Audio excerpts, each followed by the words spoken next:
everyone, welcome back. We're back here in the office and just hanging out for a second and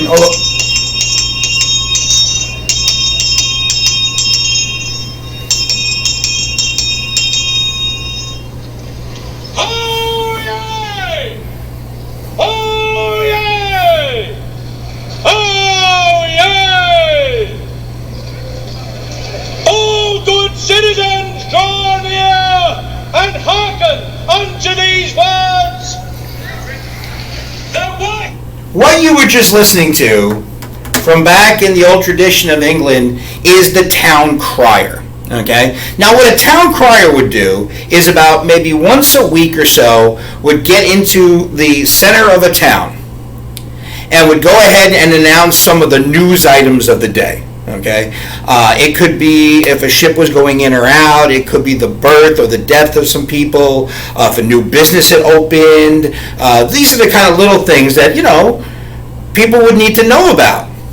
Now, when we came over to the New World, okay, in the 1600s, they continued that tradition of the Town Crier because people. It doesn't matter when it was. Whether it was the 1700s, 1800s, whatever it was, people have always had, including today, an innate desire for information. We're always wanting to know information, okay? That's why, for example, when these things here, where's mine? Oh, I got it plugged in. All right, I'll leave my cell phone over there. But like our smartphones, okay? One of the things that we like to do is we'll set up the notifications on a lot of our apps. So that whenever something happens, boom, it pops up on our phone because we have that innate desire for information. Well, back then, they would rely on the Town Crier. And especially, there are some still here in New Jersey. I haven't seen as many, but if you go to places like when I was in Terre Haute, Indiana, when I went to graduate school and then stayed out there when I was doing morning radio, let me adjust this just a little bit. There we go.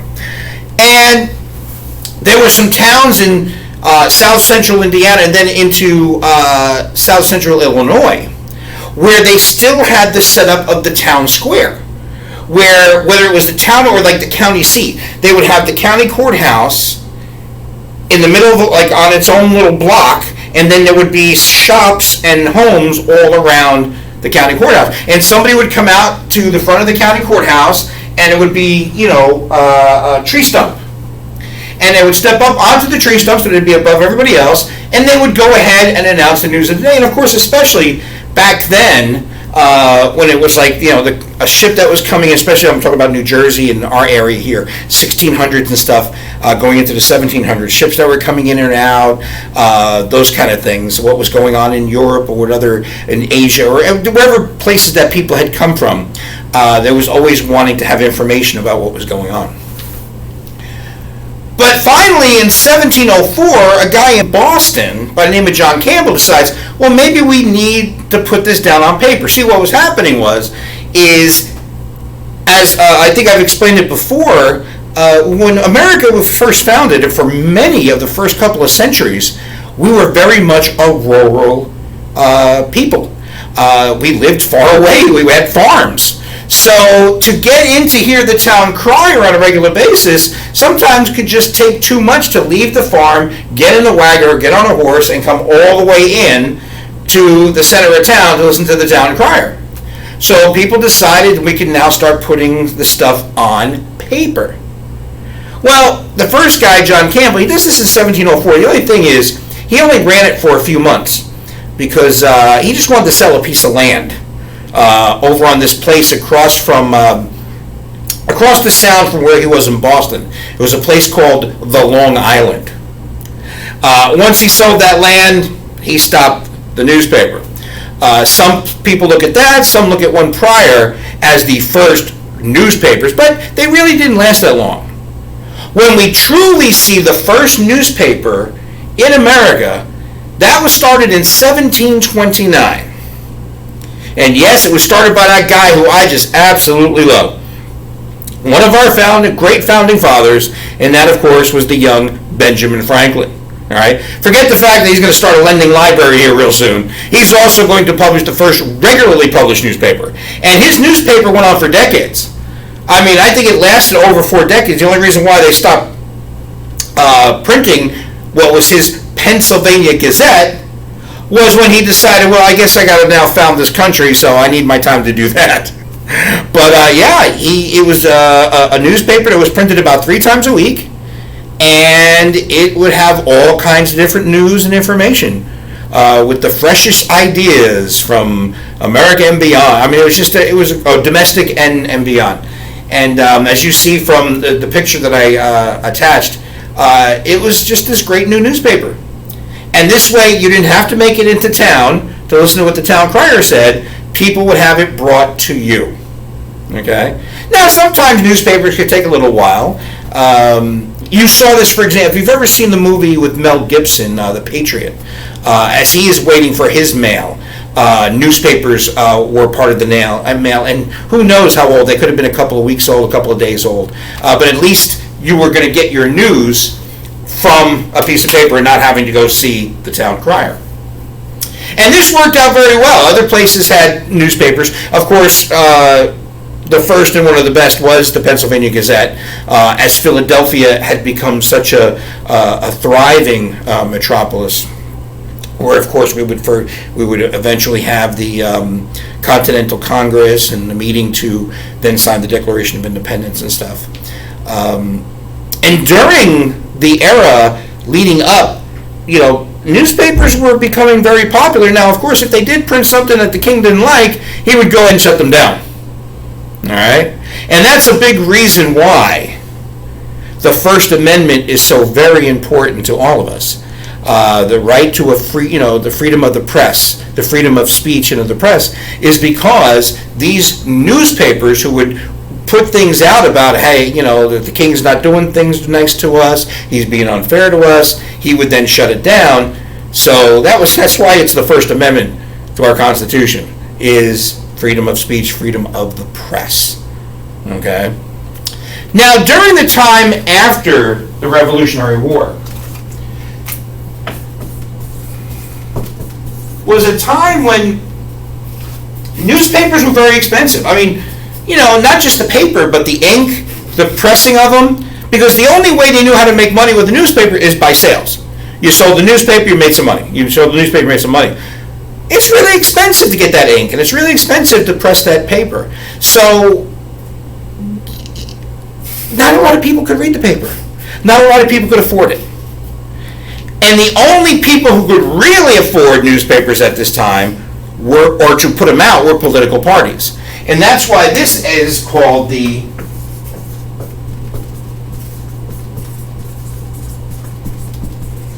political press era, from 1790 to 1830.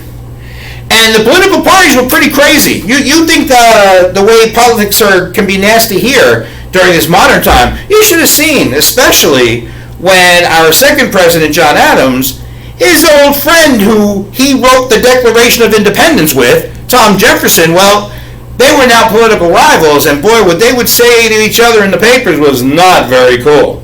Okay? And we're going to get more about John Adams when we get to some of the mass media law, and something that John Adams did, that even though he's one of my favorite presidents, he made one glaring mistake in his career, and it was a bad one. We'll talk about that in mass media law. Well, anyway, as you look at those years, as the political press era, when only certain people were able to afford to buy newspapers, something was happening. If you look at those years, remember, that's right after the revolution is over.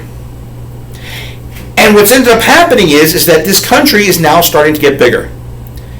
After we win the Revolutionary War, people now start coming from all over the world to want to come to the new world, come to this new country, the United States. And of course, we were telling them, come on in, we've got a lot of room. And then, of course, when Thomas Jefferson is president, he triples the size of the United States when he makes the Louisiana Purchase.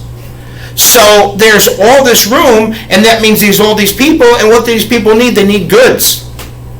But how do they know where to get the goods? How do they know? How do we get the word out that we need goods? How do we know how to get these goods? Well, one guy comes up with the idea.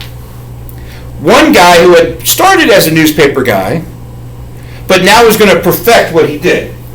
He was a guy by the name of Benjamin Day.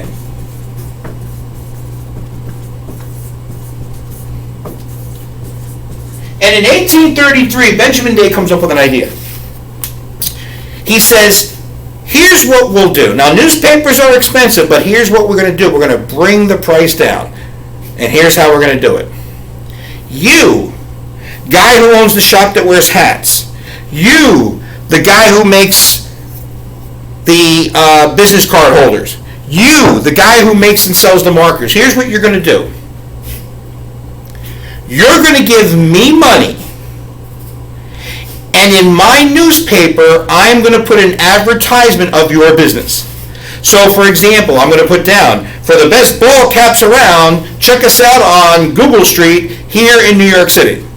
And you'll have like a quarter or half a page on page 2. You, marker guy, for the best markers on the planet, you got to come to our marker company on Flegel Street, and then you'll get half the page on page 6. And then what I do as a newspaper guy, see, you gave me money, I then will sell my newspapers for only a penny, and I will get them out to the masses. Because see, what the newspaper guy, Benjamin Day, knew how to do, and knew how to provide, was distribution. And what you now have is the beginning of what's called the penny press era.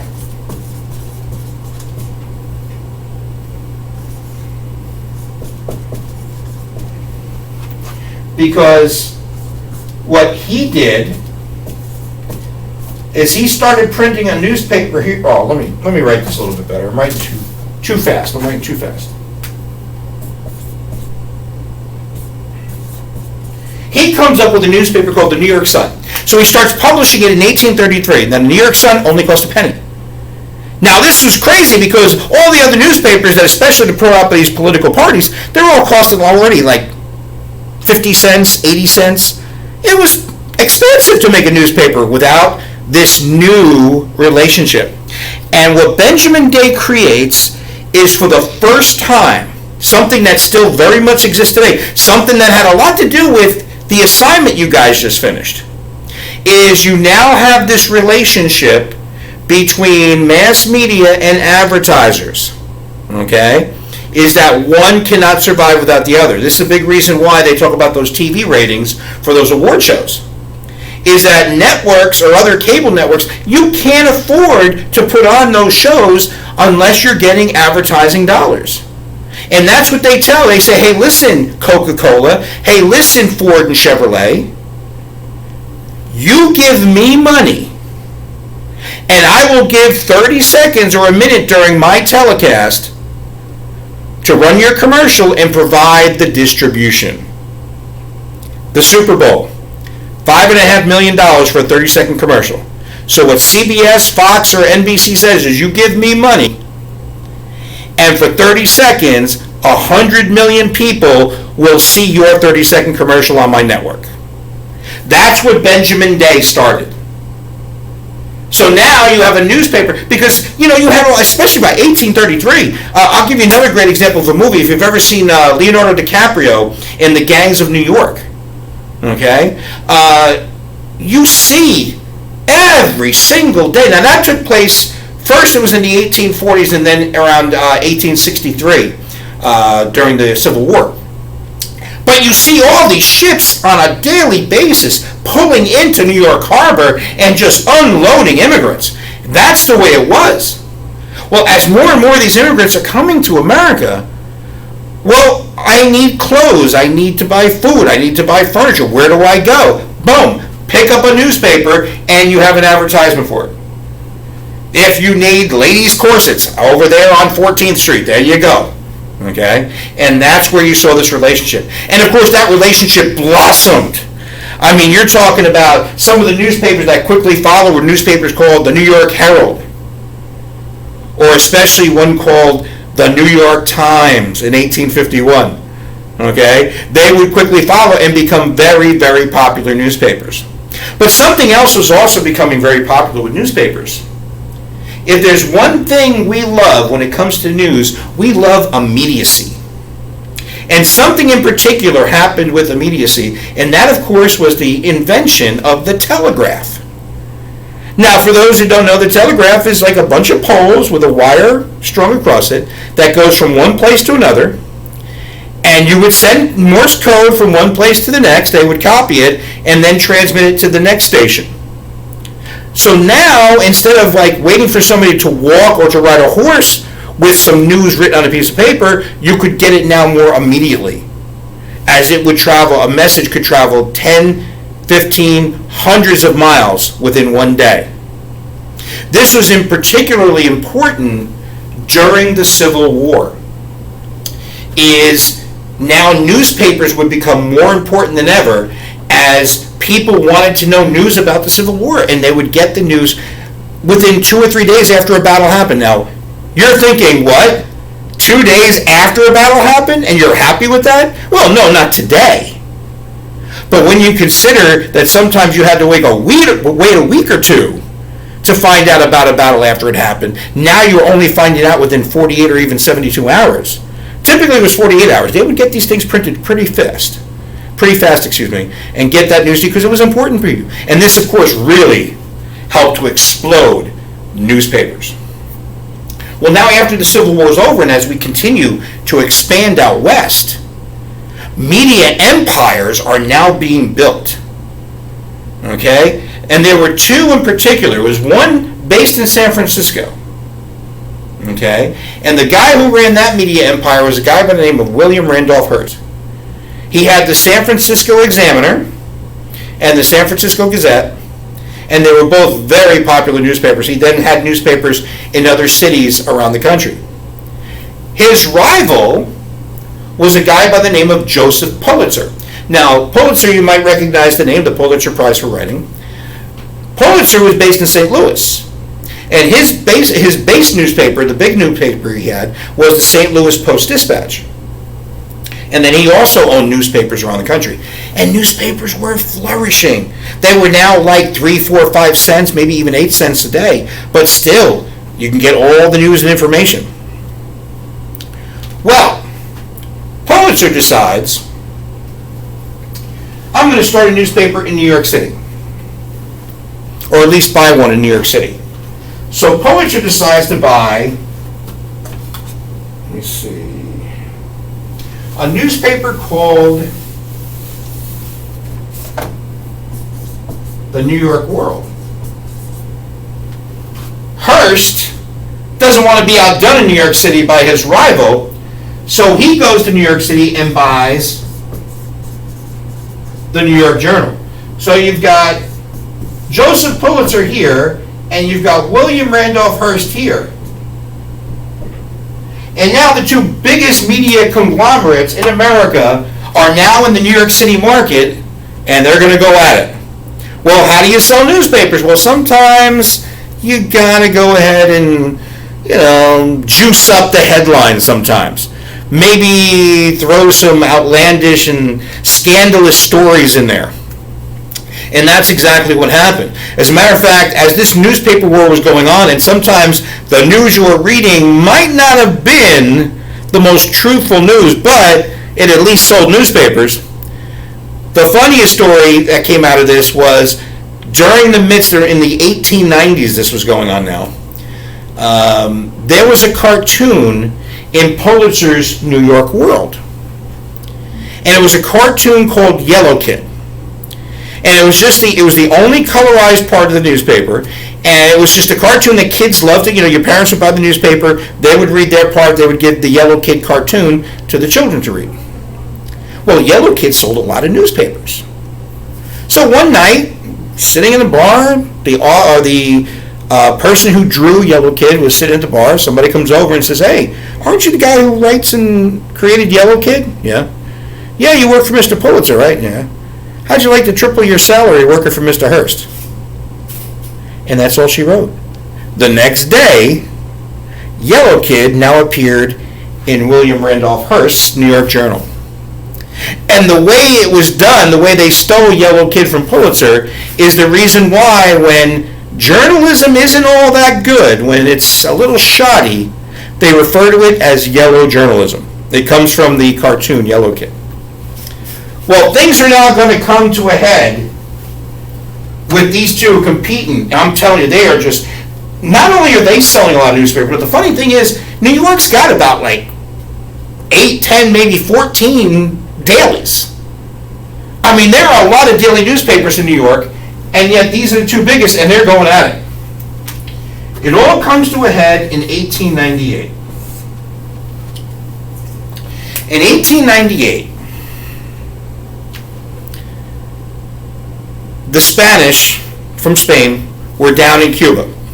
And there had been some dissent where Cubans wanted Spain to get out. So Hearst sends one of his reporters down there. Maybe there's a story down there. Maybe the Cuban dissidents with the Spanish and Spain. Sends a guy down there to see what's going on. After 2 weeks, the reporter responds back to Hearst, down here in Havana, nothing going on, everything's quiet. And Hearst responds back, you just stay down there. Something is going to probably happen. And sure enough, within a couple of days after that telegram, boom! The USS Maine, a United States ship that happened to be ported in Havana Harbor in Cuba, blew up, killing 298 sailors.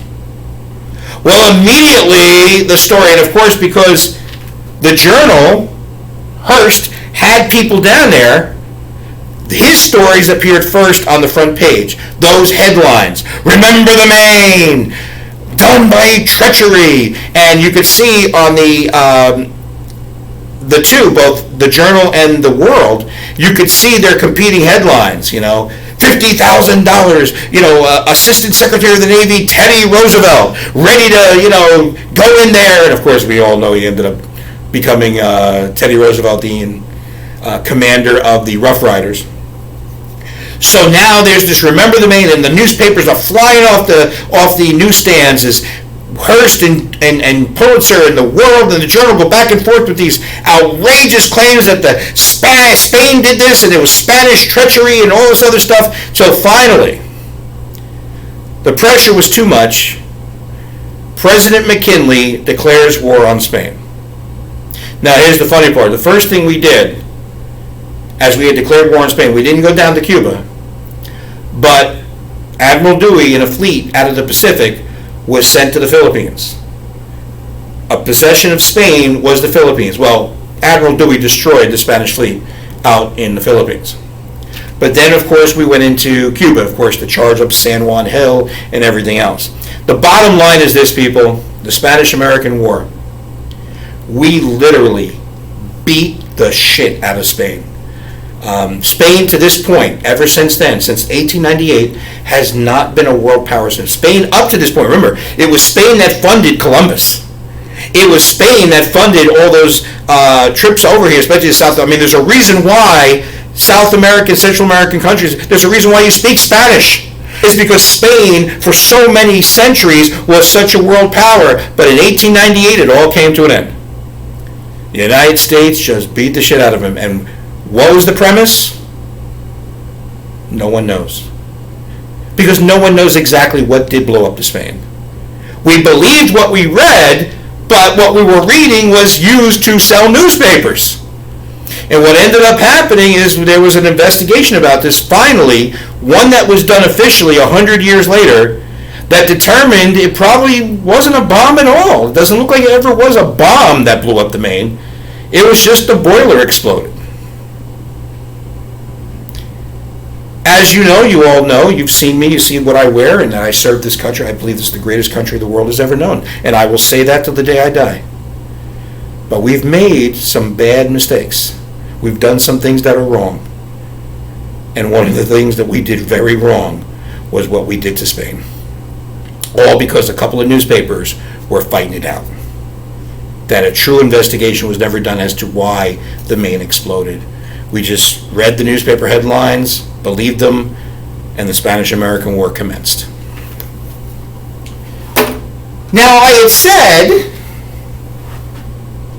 I erased it already. That's beginning in 1833 is when the penny press era began. It still exists today. I mean, you pick up a newspaper here this morning. This is today's New York Post. Okay? And as you can see, especially on the back, some of the most important stuff to us, sports news. Okay? Now, when you look at the front, you've got some national news here. Got a lot of colorful pictures. But here you go, right here on the very first page, on the inside, you got a big advertisement for a realtor. And you got a lady in a bikini, I guess that's for the New York Post. But as you get through, there's some national news here, some world news. But of course, I mean, some of the things that are important to newspaper readers. For example, you got the lottery numbers. Okay? And then, as we go through some of the other world news and stuff, here we have an advertisement, a full page from Bank of America. And as you continue, this is very important to these advertisers. Okay, look at this. You've got the gossip pages, and on the gossip page, right here on the side, you've got an ad for Bloomingdale's.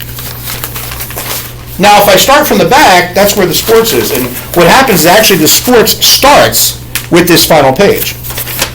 Okay, first you have television, which is kind of weird because they list all these network and cable channels here, even though most of you, as you've already been proven, you're watching Netflix, you're watching Hulu.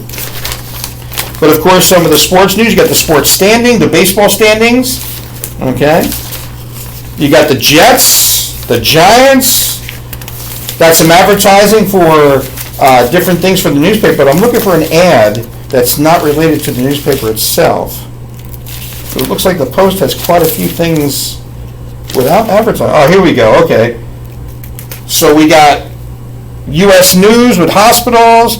We've got, BetMGM, definitely advertising on the sports page. Okay, we got the New York Belmont Raceway. Hey, who are you going to pick for the race today? So as you see, the newspaper still, for the price, I mean, here you got all the sports you need. You got all the lines if you want to bet, who's pitching tonight in the games. You got all the television for the next week for all the different sports here. Sports on the air tonight. I mean, there's still plus FanDuel also has an advertisement.